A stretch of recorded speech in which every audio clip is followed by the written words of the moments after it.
He's angry about mortgages. It's Angry Mortgage. He's swearing. He's cursing loud. He's old. He's opinionated. And he's been doing this so damn long. This program is about mortgages, and this is mortgage advice, but the advice may not apply to your situation. Contact licensed mortgage professionals for specific recommendations before you make decisions about mortgages. You may not agree with Ron, but if you don't, he thinks you're wrong. Oh, and did we say there is a lot of swearing? All right. I'll have to tell you, I got a comment on the YouTube comments that what's wrong with you? You need to tell us who you are every time the podcast starts. I mean, like, what's wrong with me or you? No, that you need to announce who's on the podcast. Like, even though it's the same people basically every week. Isn't it written in the comments? Well, I'm just telling you what they're telling me. So, what did I say this morning? A blow-up doll. No, don't do my job. Don't do the blow-up doll with the laugh track. No, don't do that. But no, it's so to satisfy our critical comment maker. I'm Ron Butler Mortgage, and you're Natalie Butler, realtor extraordinaire, and highly knowledgeable mortgage person. So there we go. We've announced it. Are you happy now? You highly commenting son of a bitch. Okay. Yeah, I hope you're happy. So Angry Mortgage, back on the air. All right. The big thing that sort of happened last week, if you set aside one-day Russian civil war that lasted like 48 hours or less. Okay, I mean it was over so fast nobody knew it happened. A little bit like my love life. So set aside the Russian momentary insurrection. The big story in mortgage world last week was rates keep going up. Yeah, I don't think it's news anymore. I think it's just... But it's going up a lot. Okay, we are now back to the very high rates. 2 year in the sixes, 1 year in the sixes, 5, 4, 3 year, all in the fives. Like high fives, though. Well, mid to high, all you might get your insured, your high ratio insured mortgage might still be 4.99. That may not last. But the reality is, rates are up somewhere between 75 basis points and 1%. Wow. So we're basically back to the rates we had in last fall of 2022. Yeah. That's where we're at. And if we send our minds back to the fall of 22, there was sweet fuck all happening in real estate. Like it was so many quiet, so quiet. You could hear a pin drop in real estate world. So many naps. Oh man, lots of time for that continuing education. Oh yeah, a lot. Everybody had time on their hands. Okay, It was quiet. I mean quiet. So it's going to be interesting to see just how much. We always assume that mortgage rates affect real estate. We just know this. We know it's true. It's a domino effect, of course. Yeah. But we're going to find out if it's really absolutely locked now, because as you know, real estate picked up in February, March, April when the rates came down. Yeah. May was a pretty good month across Canada, particularly in some of the large cities, large urban areas. There was lots of prices went back up. They didn't go fully to the crazy town of 2021, but they went up. We had a statistic that in the month of May in the GTA, in the TREB system, so that's the biggest real estate board in Canada, that prices on homes went up 4% in 1 month. Yeah. Now, interestingly... we were seeing multiple offers again. Oh, yeah, all of that. Everything perked up. Everything perked up. So mortgage business perked up. Everything perked up. It was going pretty hot. And it's interesting. Here's something I've never seen or heard before. When Tiff Macklin at the Bank of Canada raised What's his voice today? You're right. I'm going to do the voice. I'm going to do Tiff's voice in a minute. But when he raised rates earlier in the month, he's put on a couple of speeches since. He's put on a couple of talks. Okay, and what was very interesting came out of this last Tiff Macklin discussion was that one of the reasons to raise the rates was well, I'll try to put on his voice. Oh, we have found that the price of homes has accelerated, and it is of concern to the Bank of Canada that it's gone up. I turned him into an Englishman all of a sudden. I don't know what happened there. I don't know if that's English. He's not English. He's not from England. But like all of a sudden, I've never heard of this out of a Bank of Canada governor before, that raise rates to slow down the real estate market. This is a fresh thing. This is new. Haven't heard that in the last many years. Okay. So the Bank of Canada is thinking about the price of houses in Canada. Well, prices are down now because of the rates, but you still can't afford it. You still can't afford it. You still can't afford a house. No one can afford very, very hard to afford a house. Yeah. House prices still batshit crazy. I guess the greatest thing that could happen in my life is one day Tiff Macklin or Krista Friedland or Justin Trudeau would maybe they just got drunk and they somewhere out in public, they said, yes, the price of houses in Canada is batshit crazy. I mean, that would be my shining moment if that actually happened. But let's get him on the podcast. Tiff Macklin, if you're out there, if you want to come sit with us, let us know. Something tells me Tiff is never coming on the podcast, ever. Okay. Like I suspect no government person will ever come onto this podcast ever in history. So, which is okay. But yeah. House price, business slow right down. Real estate slowed right down. You could literally watch it from the moment the final rate increase was announced. You could just like air coming out of a balloon. You could just see it. That's it. Just fade. So that's the sort of the news item of the week that I was interested in. But now we're going to talk about what I promised last week: the credit show. The credit show. We're going to do a show on credit. And the reason for that is that two good reasons. Firstly, it's hard to get it's like very, very hard to get a mortgage of with any rational rate, even though these rates aren't very rational. It's very hard to get a rational mortgage. You certainly can't get one of the low down payment CMHC mortgage. You can't get a high ratio mortgage if you have bad credit. No. So credit comes into mortgage world, not as much as people think. We're going to go into that in a minute. But credit is something we think about in North America because it's just as well constantly thought of in the States too. People talk about credit. Now, I'll tell you something. When I was young, like I know that's a long time ago. Like I turned 66 this week, right? You turned 66 on Wednesday. I don't know, one of those days. I turned 30 again on Friday. Again. You turned 30 again. Okay, very good. Still suffering. Couple of birthdays. Still a little suffering. Yeah. So here's what I would tell you. When I was young, was I in my 20s, early 30s? The only thing people thought about credit was, can I get a loan? Nobody understood credit scores. Like no one had heard of credit scores. So just could I get a loan? Did the bank say yes or the bank say no? That's it. That's all I understood. Today, credit, particularly credit ratings and credit scores, are a friggin' industry. They're a business. Yes and no, but what do you mean? Like it's still that way though. Either you have good or bad credit. It doesn't matter where you are in that. It's either it is a yes or no. Am I wrong? You're right.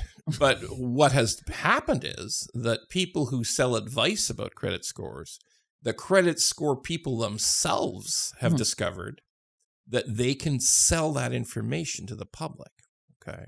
That's what makes it an industry. Yeah. That's what turns it, like seriously, when I was in my 20s and 30s, you just got accepted or turned down by the bank. You didn't really know. I had good credit, I got bad credit. Who knows? The bank says it's good, the bank says it's bad. Who the hell knows? Okay. And that's changed. That's changed because today we have people who pay a monthly payment to check their credit scores. Wow. We have companies who say to you, oh, if you subscribe to our financial advice service, if you take us up on watching our stuff every week, we're sending you all this stuff and hopefully someday you'll buy something or you'll take some advice, or you'll pay for advice or you'll buy stocks from us or some damn thing. They will offer you free monitoring of credit score. Okay. That's out there, very much out there. I mean, we have all kinds of people, members of the public who talk about this. So what's the truth behind it all? So here's the deal. In Canada, there's 2 credit bureau companies. There's 2 companies who track Equifax and TransUnion. Equifax and TransUnion. Yeah. So there's 2. And they have some differences between them in terms of some banks primarily use them, and some banks primarily use TransUnion. Some banks primarily use Equifax. And there's some overlap. There has to be, or you're never going to get true credit information. But sometimes there's some gaps, and sometimes you have to go to both of them to get all the information. Now, they each offer a credit score service. That's very important. The credit bureaus provide 2 functions. The credit bureaus will tell whoever is getting the report all of the different types of loans, mortgages, credit cards people have. Tell them all the different balances, all the payments. In other words, they'll give any missed payments, all that stuff. Yeah. They'll give a detailed summary of every kind of credit people have, whether it's, as I said, credit score, personal lines of credit, HELOCs, mortgages, you name it, the information's there.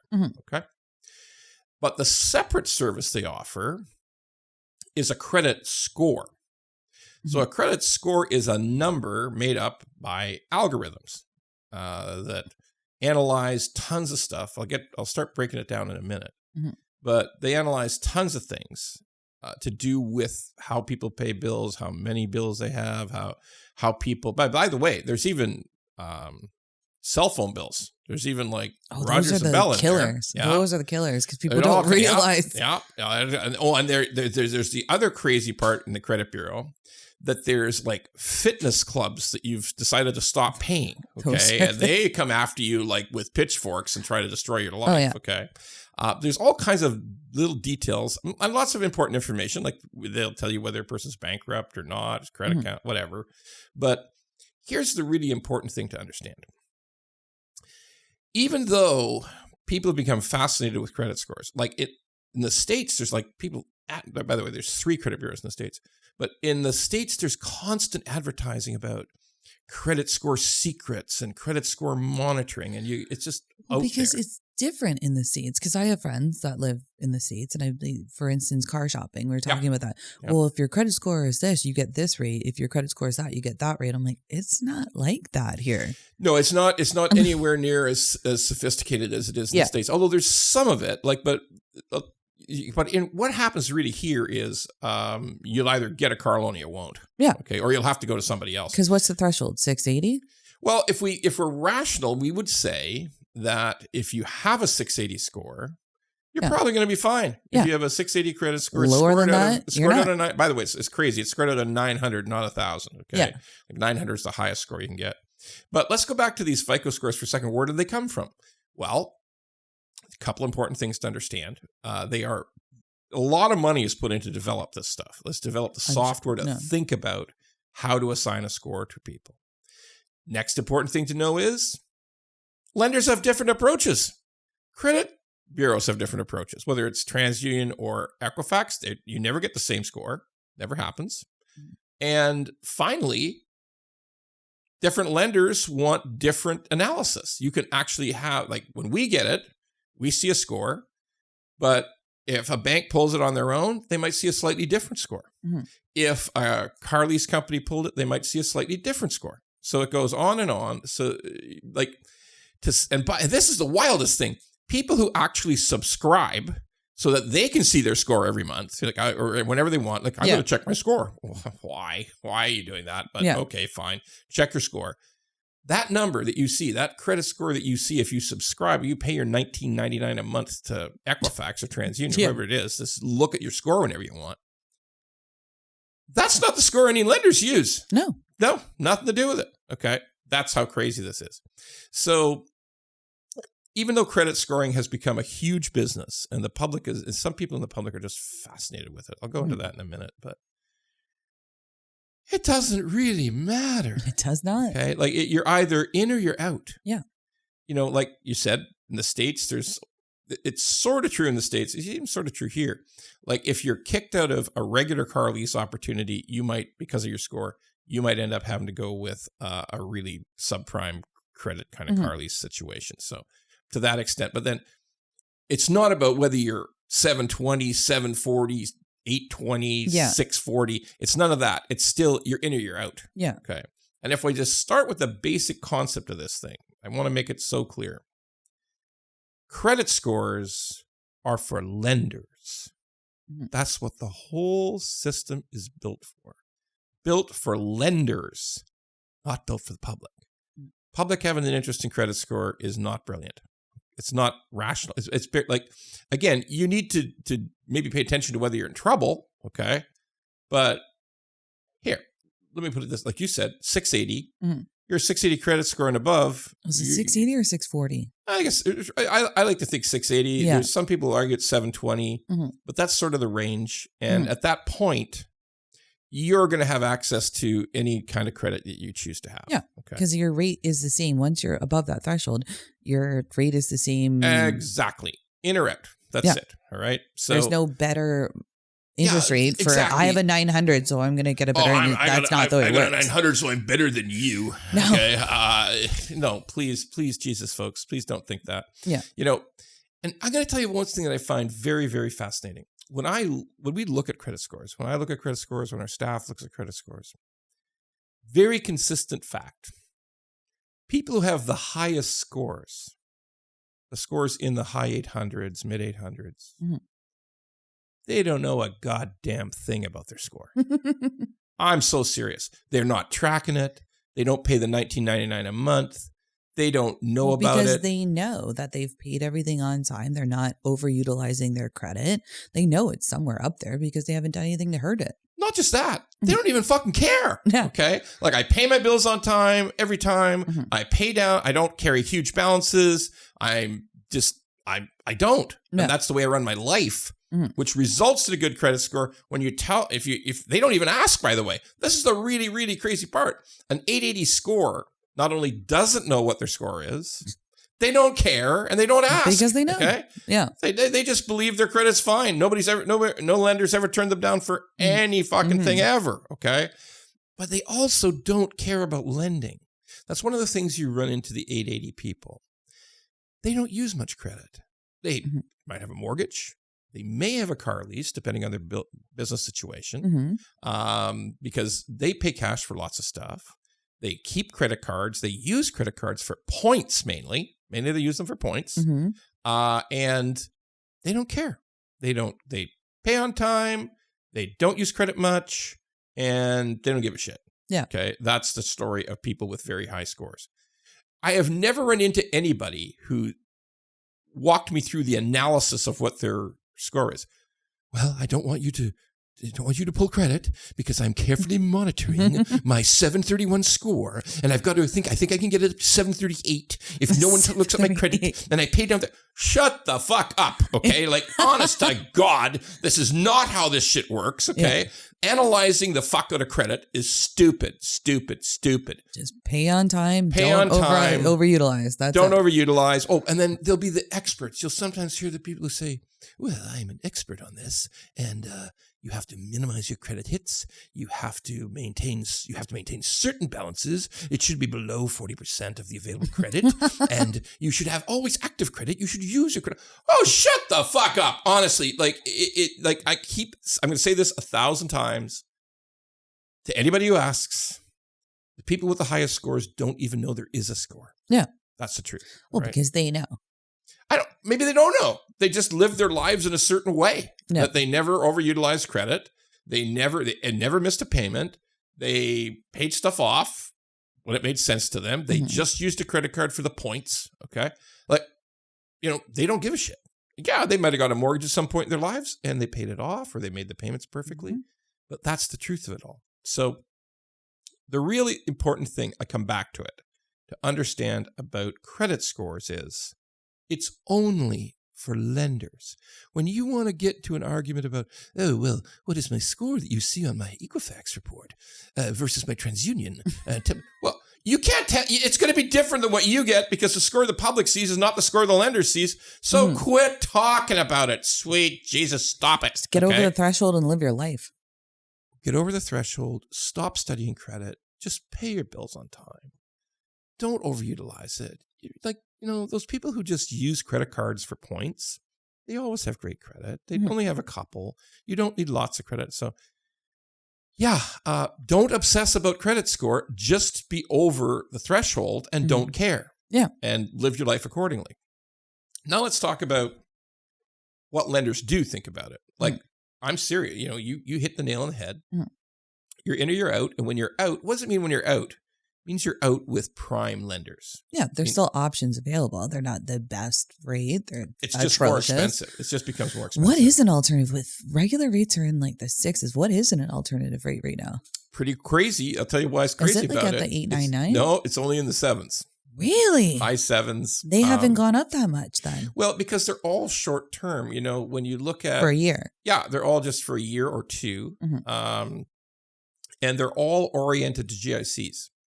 So really, you can get a GIC.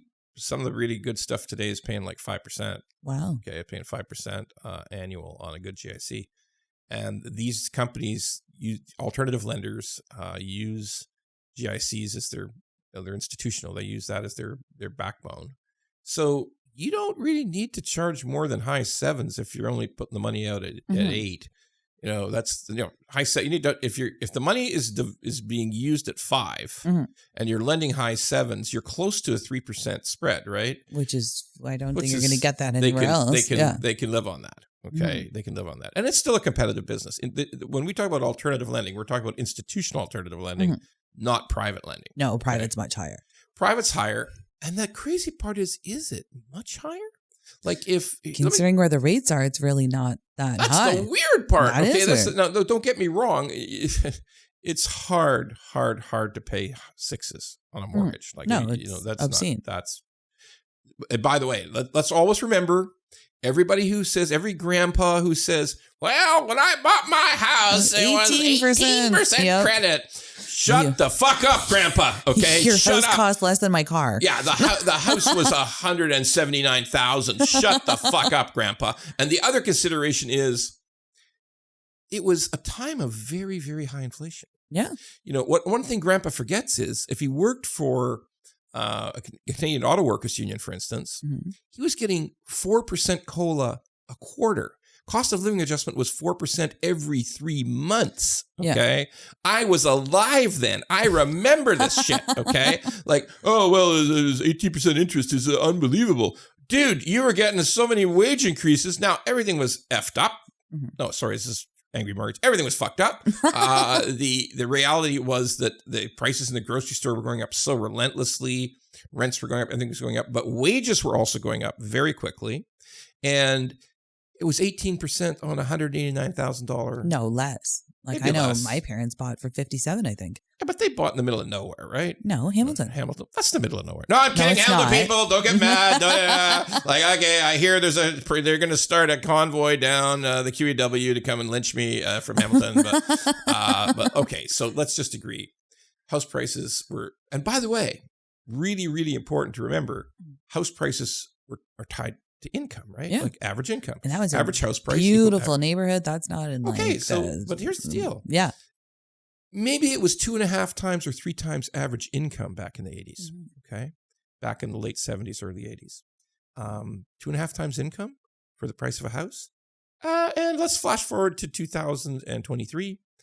8 to 10 times income in the GTA. That's what it is. Holy shit. Okay. Like, it is so different. It's not worth discussing. So, 6% compared with what the average mortgage rate has been over the last 50 years. Not outrageous. High still. It's not, but compared to the prices of the houses. That's, what makes it unmanageable. Oh, and let's kick it up one more thought. There's a 2% additional stress test. So that's right. If you want a 2-year fixed at 6.19, you're qualifying at 8.19. Yeah, that's huge. On these batshit crazy house prices. Okay. And so, trouble. It's just trouble. Now, to get back to the idea of credit versus income, it tends to all work out in the end. Like, you might think, oh, rich people have really good credit scores. Mostly, yes. Yeah, that's absolutely true. I mean, let's face it. They're rich. They can pay everything on time. Do poor people do people with less than normal income have worse scores? Yeah, they do. They tend to have less than worse scores. Well, it's about credit utilization. You can't make the payment. But it's not just you that. got a credit card for 2,000 and 2,000's used. It's actually hurting your score. But here's the horrible truth about people with low incomes, okay, below average income. Mm-hmm. The horrible truth is that anything that goes wrong destroys them financially. Mm-hmm. Like when a car gets stolen, which happened to you, okay, it's very inconvenient. It's it's scary to a certain extent. Okay, everything like theft and burglary is scary. Okay, but you're gonna get another car, and if other people don't have the scratch to just run out and do that, that's a problem. It's just a cascade effect harming their credit. Mm-hmm. Like the reality of life is the majority of people with credit issues are people with below average incomes.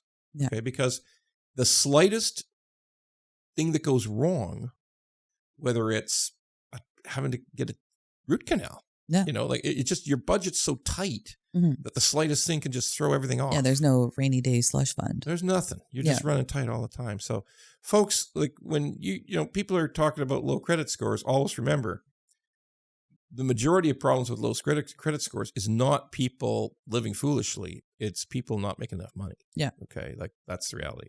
Mind you, we see a few that people are living foolishly too. Yeah. I mean, like we see a couple bit of that.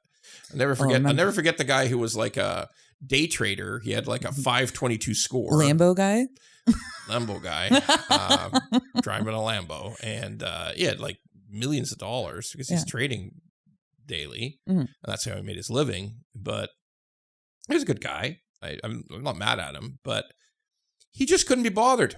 Well, and that's the prime example. He goes, well, I'll just put more down. So what's my rate if I put more down? No, the rate doesn't change. Which, by the way, comes back to the interesting story you were talking about to do with credit scores. Like the highest priced private lending, like for the most expensive lending you can do, it's maybe just double. So that if you're 6.19% as a 2-year private at fixed 12, at a bank, private combination of fee and rate, say a 9.75 rate and a 2% fee or 2.25% fee, it's 12%. So that's very high, and not too many people are going to get away with it. Yeah, it sucks, but. Another interesting thing is with the qualifying stress test, the extra 2%, you're qualifying people at 8.19 anyway. Mm-hmm. So is an interest rate of 10% that goofy? And it's unaffordable. I mean, it's not reasonable, but let's face facts. It's out there. And when you start to say private lending is only 50% higher than regular lending, I mean, you might say, well, no, like, if you can do something for 5.75 and you're paying 9.75, that's almost double. Sure, but the payment isn't necessarily double because the payment's interest only. That's true. In the private lending world, but the payment for both B lenders and prime banks is amortized for mortgage. So in other words, it's a 30-year amortization. Yeah. So you're paying off principal, and therefore your payment might be similar to the interest-only payment. But although, let's face it, interest-only is just terrible.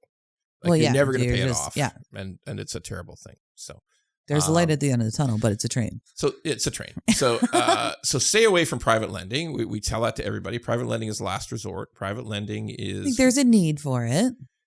If it makes sense. And it's a means to an end. Or it's just highly necessary, and you can see an exit strategy. So someday we're going to have a big private lending show, and we're going to talk about exit strategy endlessly. But this is the credit show. So let's nail down some final key points. That, to repeat, if you're above a certain level, whether it's 720, 680, 640, whatever the number is, for a particular type of lending, once you're over that level, nobody cares. The rate is the rate. Nobody cares. No matter who tells you differently, nobody cares. And also remember all of the sort of technical things people try to learn about credit, like don't get too many credit hits, don't get too many pulls in your bureau, Keep balances at a certain, you need to keep using credit, but keep balances at a certain level. You have to use at least this many to get, forget about all that shit. Okay. Like I told you, life doesn't have to be that hard. The highest credit score people don't know sweet fuck all about credit. Okay. They don't even know. If you tell them they have a good score, they just go, I guess I did. I don't know. They don't pay attention to it. They just pay everything on time. And they pay things off. So this leads me to the next bad thing about our fascination with credit in North America. Because in other countries, people are not that fascinated. No. Okay. In other places in the world. Europe a bit, North America a lot. Okay. So this is important. Don't pay anyone who says they can improve your credit. Yes. Don't pay for that service. Don't do it. If you say, we are a credit counseling service who can improve your score and give you opportunities within a year. Shut the fuck up. No, it's all bullshit.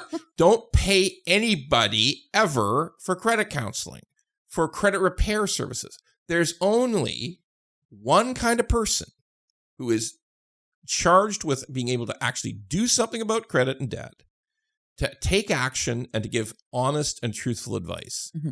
And that's a trustee. That's a bankruptcy trustee. Yeah. Okay. Now, as soon as you see the word bankruptcy in front of something, everybody runs for the hills and says, oh, this is the end of the world. I'll never be able to buy a house. I'll never blah, blah, blah, blah, blah. Well, here's the thing. When you talk to a bankruptcy trustee, there's some great ones. Okay. I think about Doug Hoyes and Scott Terrio at Hoyes Michaelis, the biggest trustees in Ontario. Mm-hmm. And they just tell people the truth all the time. They'll tell people all the time, you don't need to go bankrupt, or you don't need to do this. You can do a consumer proposal, or you don't need to do anything. You're judgment proof. They will tell the truth. Most trustees will tell you the truth endlessly. They'll tell you why you can't go bankrupt. They'll tell you the truth about bankruptcy. And most important of all, they will not pretend that they're going to fix your credit. They will just say, your credit's going to be screwed up. It's already very screwed up. Mm-hmm. Okay. We will get you out of debt. We will manage your life so that you won't be having these calls at all hours of the day and night. Mm-hmm. We will take you out of a situation where you're feeling bad all the time, and we will fix it. And we will charge for it within a certain prescribed level based on the fact they are trustees. Yeah. Everything's prescribed by law, and they'll do a great job. They will solve problems. And someday, if you're diligent, you'll have good credit again. Yeah. It'll take a long time. It takes 7 years. It's 7. But you'll have good credit again, and your problems will be solved. Every son of a bitch who just wants to charge you for advice, or charge you for a system, or charge you for education, fuck them all. Don't do it. Yeah. Okay? Don't fucking do it. No, I've had clients, well, we're going to fix our credit. We hired a person to fix our credit. I can tell you how to fix it right now. Pay your stuff on time. Get yourself a reasonable amount of utilization. It'll go up just like magic. And don't. That's it. And just do everything right, and it'll solve itself. But don't. No one can magically make it go away. There's no calling the bureau and get anything removed. This and that and the next. It's not. It's bullshit. It's bullshit. Yeah. Okay. So anybody who wants to charge you, who's not a bankruptcy trustee, it's bullshit. Okay. It's just bullshit. So, and you know what? If things have gotten too far, if things have gone to a bad place, there's only one rational resolution, and that is a bankruptcy trustee. And don't be scared.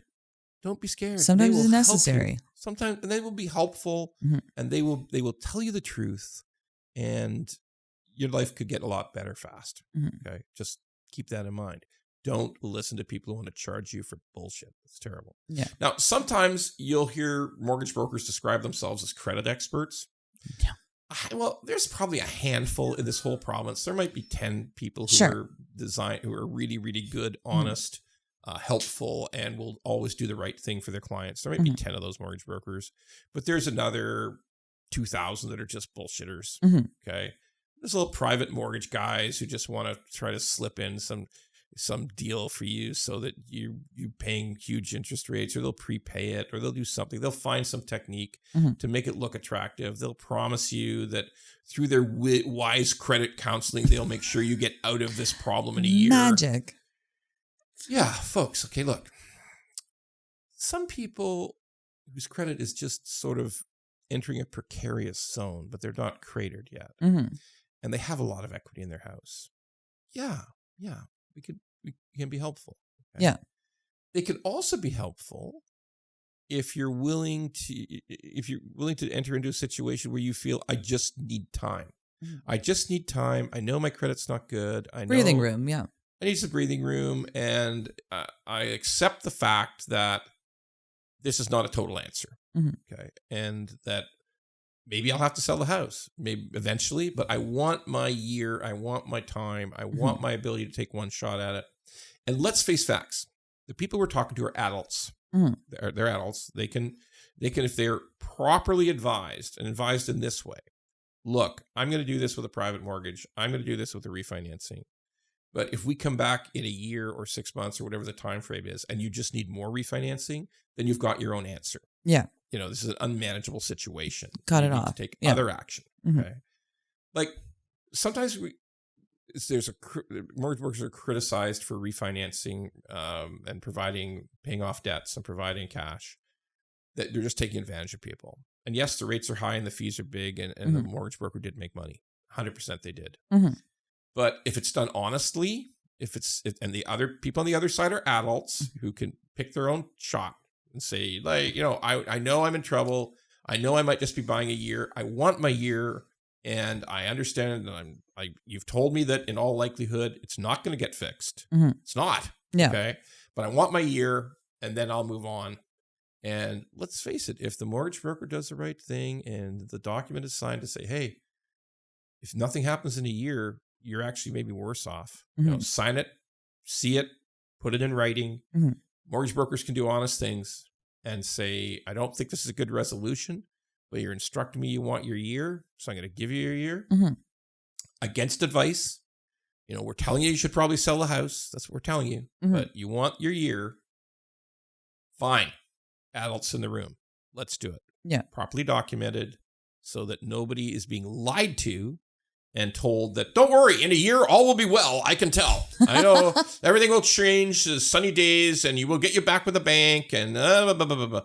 Don't listen to that crap. Okay. Listen, the honest mortgage broker is somebody who tells you bad news.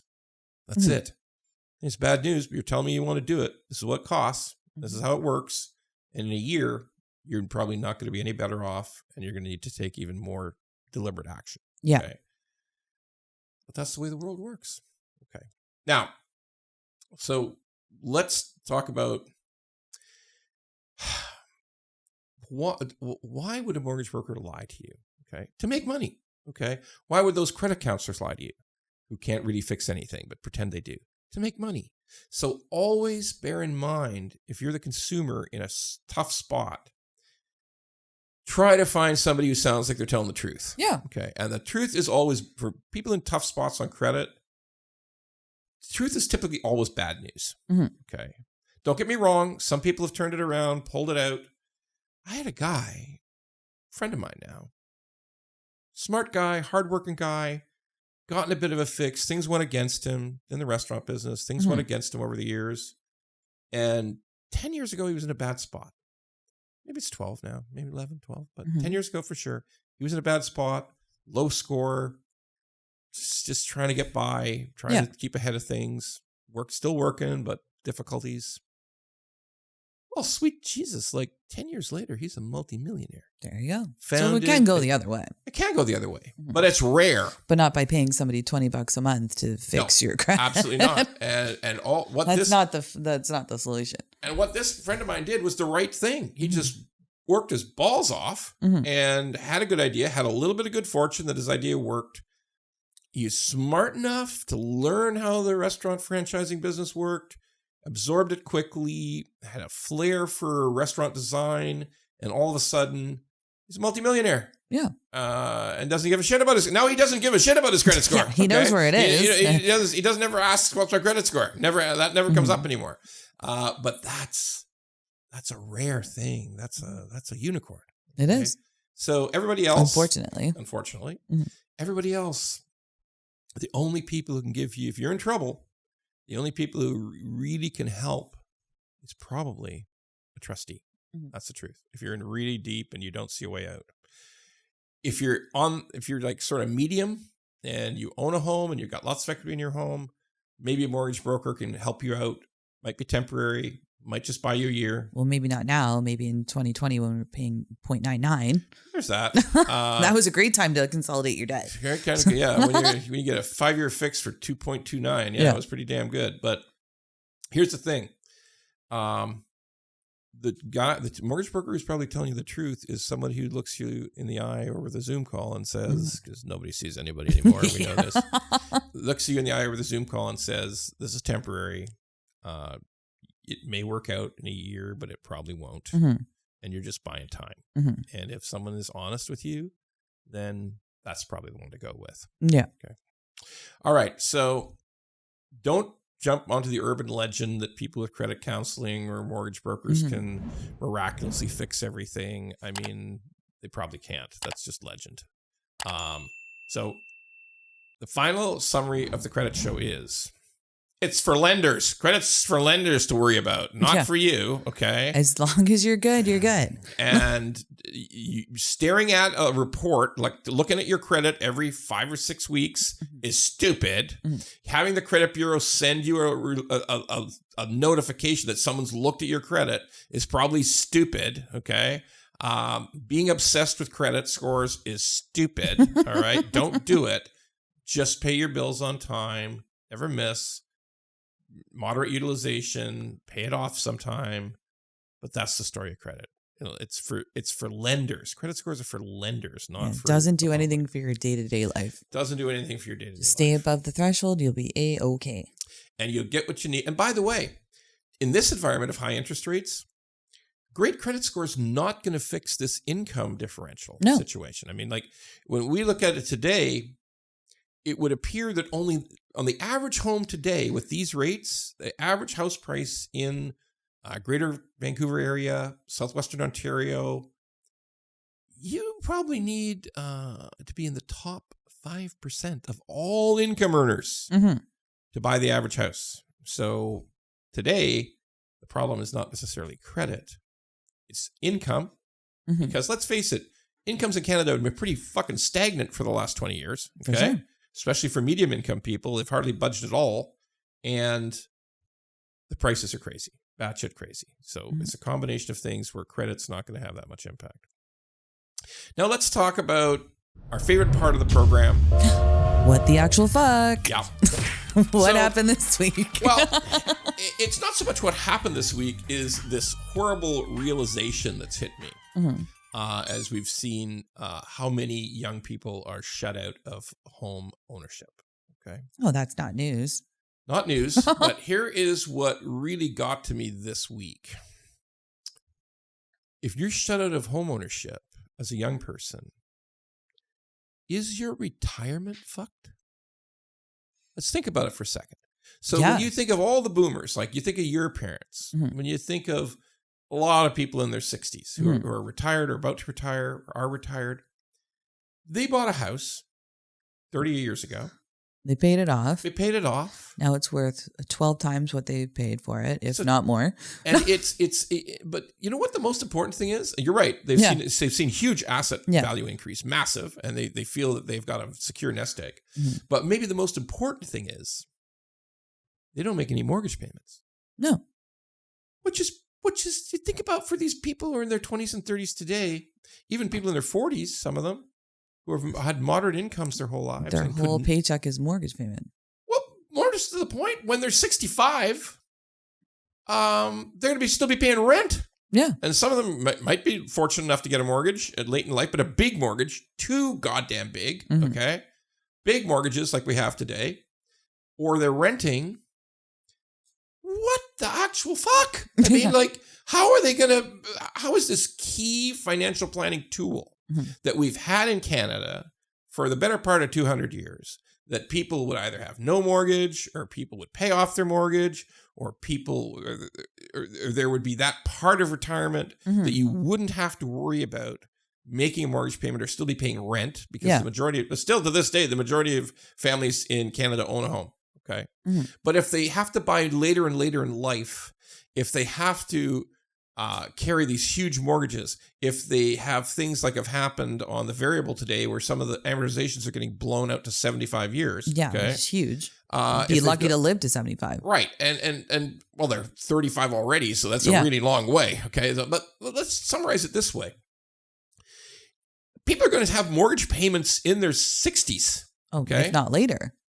And that's all fucked up. Yeah. Okay. That is just, and I don't know why it hit me so hard, but it just, I talked to a couple of people. I looked at a couple of situations, mortgage situations where people come to us, and I've said, this key, and I fucking mean it, key pillar of financial planning is being mortgage-free or rent-free when you retire is going to disappear. Yeah, except for the very highest, for people in their 30s today, it may disappear, and that's a deadly problem. It is. It's a horrible problem, and all the more reason government needs to wake the fuck up, and instead of just talking about a housing crisis, instead of just talking about affordability, address it. Because the longer you take to fix it, the worse this situation becomes for people in their 30s. Yeah. Like I got to say this in the most aggressive way that I possibly can. It's a huge fucking mistake to still be paying rent or mortgage payment in your 60s. But that's where we're headed. Yeah, sometimes it's unavoidable. Well, with prices these days, and with absolutely wages unavoidable. Yeah, and every other thing that we're confronting daily, it's unavoidable. And hey, and people again for the 100th time, people say, "Well, why do you keep blaming government for anything?" Well, I'll tell you why. Because if governments know that the average house price in many regions of Canada is 8 to 10 times income, then government should know that hold all the levers. They're the ones who control interest rates. They're the ones who, at all levels, provincial, municipal, they're the ones who control zoning. They're the ones who control development. They're the ones who control all these things that come into play. They're the ones who built up the red tape and delays to the point where it takes 28 months in the city of Toronto to get an approval. Yeah, build that's something. The approval, never mind the actual build, which takes another year, 2 years sometimes. Jesus, yeah. Okay, like, I mean, I keep coming back to government because government owes a debt of incompetence to people, okay?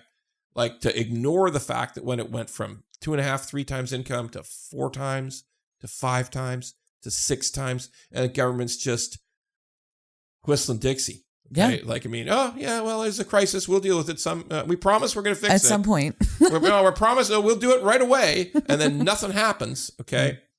This is a deadly concern. The possibility that the majority of people who are in their 30s today will still have a mortgage in their 60s is just bad, bad, bad. And we got to make it and people, I get it. People don't want to think 30 years from now. It's very hard for humans to think. But you have to. Yes. Well, you have to, but it's really, really hard for humans to do it because there's so much coming at them in their present day life. But folks, this is serious. Yeah. This is goddamn serious. And people with mortgages in their 60s is a deadly problem that government has to address, that we all have to address, that we have to pay attention to and make it a priority. All right, we're out for the week. Next week, more excitement. Back with, and again, for the guy who commented that we don't use our names often enough, I'm Ron Butler. This is Natalie Butler, and we're out. If you like the pod, well, don't just sit there. Go to YouTube, Apple, Spotify, and all the other ones and like the pod. And don't forget to subscribe so we can keep being angry at mortgages and swearing about mortgages. Angry Mortgage could use your support.